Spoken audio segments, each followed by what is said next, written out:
Hey everyone, Aladdin's Castle here, back again with another movie series. Today I'm bringing one of my favorite Disney films, Moana.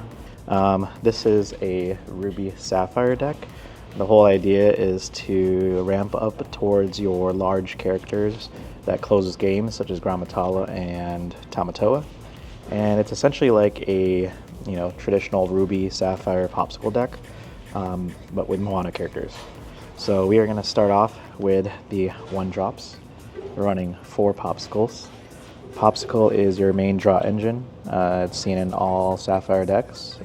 Banish this item, move up to 2 damage for chosen character, or when you play this item, you may draw a card. So really powerful, just to kind of get that draw engine going. Next, I run 4 Minnie Mouse. Minnie Mouse is a nice solid 1-drop. It doesn't lose to early like Queens and kind of like those early songs that are sung by Amber Steel cards. So she's more likely to survive, and she's just a nice like quote-unquote aggressive quester. You'll probably get 2 lore out of her. And then I ran 1 Voyage.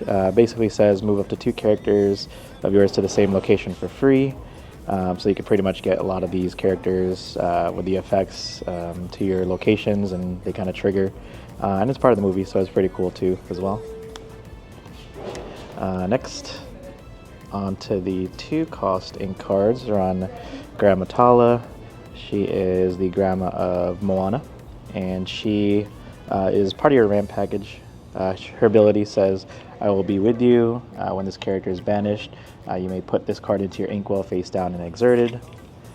So you can get some early ink out of that through her. And she's also a shift target as well for later on in the game. Of course, you got to run Hey Hey. He's one of the best cards in the game. I should say characters, but he's one of the best cards in the game. Hey Hey, he's a 3/2, quest for 1, and his ability says, once per turn, when this character moves to a location, each opponent loses 1 lore. So you could kind of move this early game. It's really annoying for your opponent to deal with, because then you could just get some free tempo by just making them lose lore. And I mean, I think that's kind of hilarious that Hey Hey has that effect for your opponent. And then the other 2-drops to round it off are 3 Mountain Nuis. This is where they reside, the island paradise.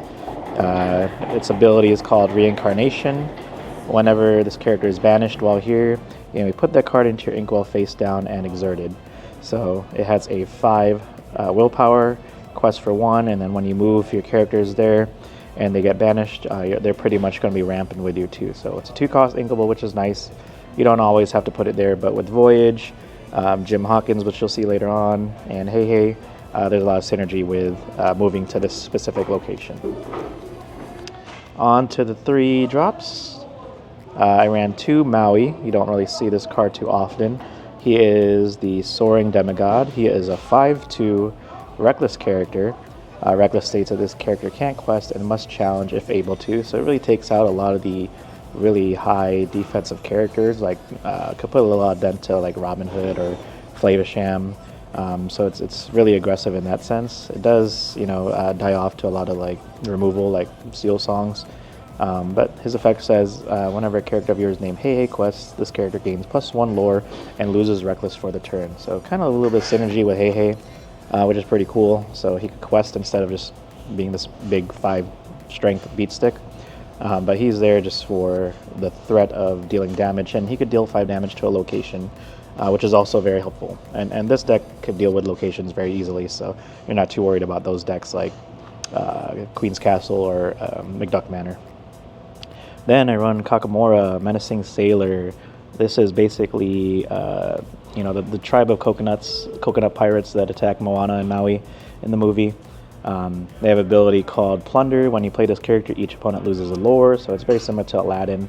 No shift targets, it's 3/2, better stats than Aladdin, but it's very themed to the movie, so pretty cool. They're cute looking, but they're definitely dangerous. Next, I run 2 Maui's Fish Hooks. So that is the weapon of choice of Maui, kind of like his legendary weapon that he uses. He has 2 abilities. It's Maui Time. If you have a character named Maui in play, you may use this item's Shapeshift ability for free. And the Shapeshift ability reads, exert this, pay 2 ink.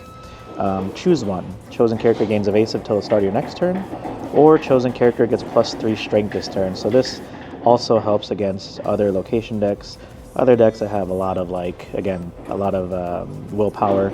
It's really easy for you to take down characters in this deck because you could just kind of give them the fishhook ability and they get +3 strength.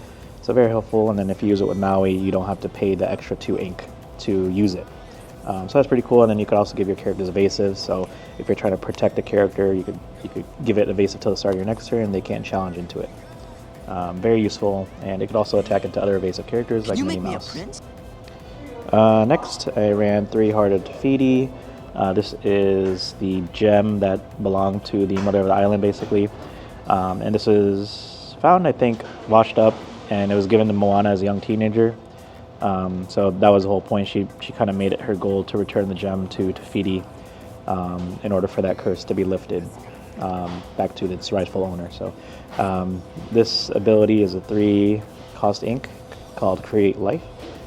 Exert, pay 2, put the top card of your inkwell face down and exerted. So it's another way to ramp up. I don't run Fishbone Quill in here. I don't want to lose too much of a hand size, and this obviously is thematic to the movie, so run 2. It's inkable if you don't need it, and you could kind of get rid of it with Flavisham too as well, or even Tamatoa. Speaking of which, you have 4 Hiram Flavisham. He is your draw engine with Popsicle in the mix. When you play this character, whenever you quest, you may banish one of your items to draw 2 cards. Real simple, real easy. You have many items in this deck, and that's your draw power to keep up with certain decks that draw, a ton. Then I ran 2 Gramma Tala. She is actually pretty solid as a 4-cost. Her ability, when you play this character, look at the top 2 cards of your deck. You may put 1 into your hand, put the rest in the bottom of your deck in any order. And then you could basically take whatever you want and kind of rearrange it, and she's a 3/3, so she really trades well with other characters in that kind of stat line.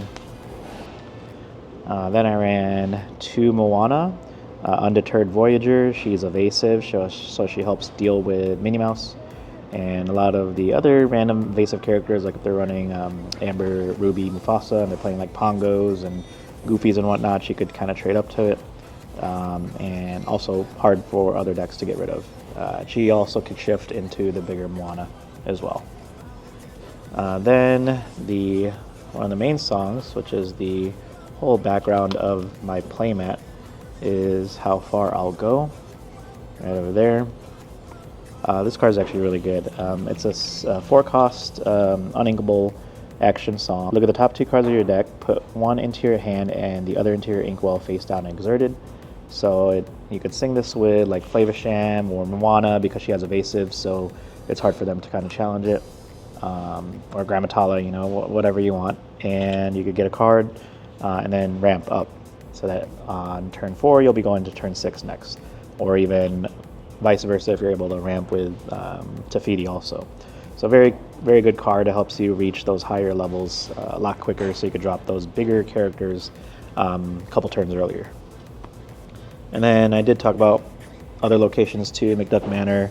It's just too good not to run against certain matchups like Steel or maybe even Emerald or even some Amber decks. It's just hard to deal with locations, so depending on the matchup, you just drop a manor, and if you're able to clear the board, you're just going to be getting these lures pretty quickly. So very solid card. I think it's one of the, not really staples in blue, but it's one of the most powerful cards in blue. Then I ran 4 Moanas as a 5-drop. Born Leader, shift 3. Whenever this character quests while at a location, ready all other characters here. They can't quest for the rest of the turn. So you could challenge and all that stuff, and you could put your characters on Mount Nui.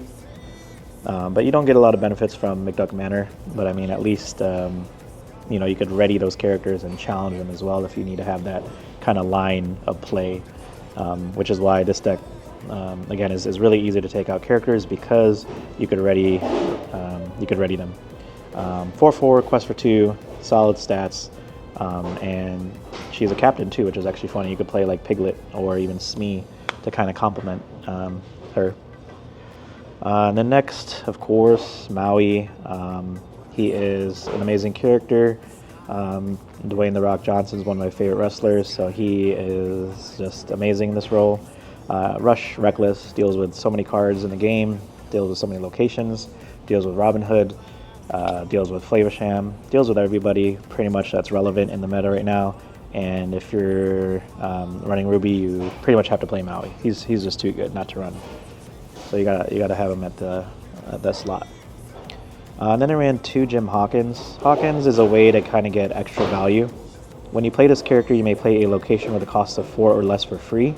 So you could play your McDuck Manor, you could play your Mountain Nui, and then you could move there to the location for free also. So lots of value, pretty much getting 4 lore out of one character, and he's really good in certain matchups. Again, like I mentioned earlier about McDuck Manor. Then I ran Taka. This is one of the villains of the movie, the one that Maui feuds with throughout the whole time for thousands of years. She's just there to basically attack anything. She's a reckless character, so she can't even quest.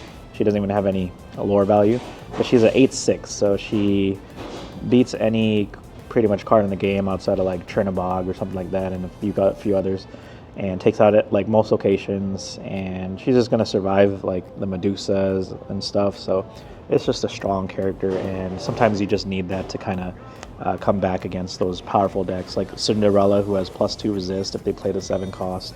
She has a good answer for it. Can you make me a prince? Next is Chief Tui, who is the father of Moana and the leader of Motunui. He's a solid 3 lore quest character.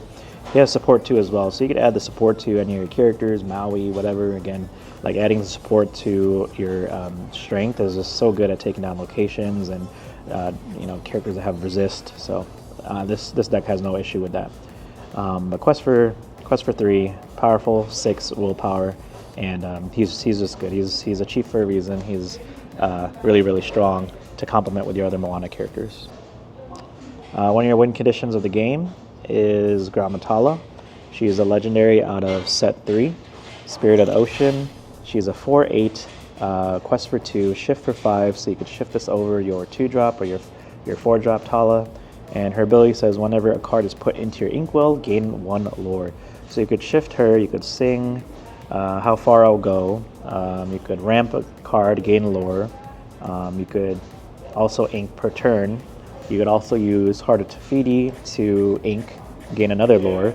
So you could gain similar to like Jafar, a lot slower of course, but it's at least a small gimmick that you could kind of close out games if needed just by inking cards.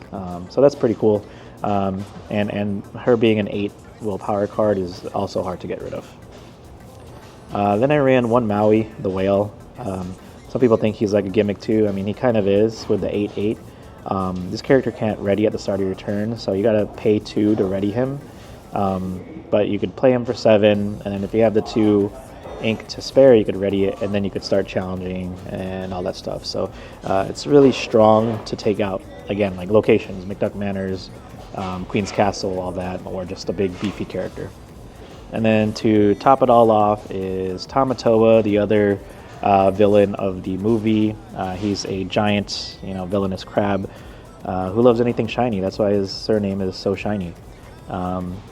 So he just has this materialistic obsession with shiny things, and he's the arch nemesis of Maui, and he pretty much fears it when he wields the fish hook. So they kind of battle it out.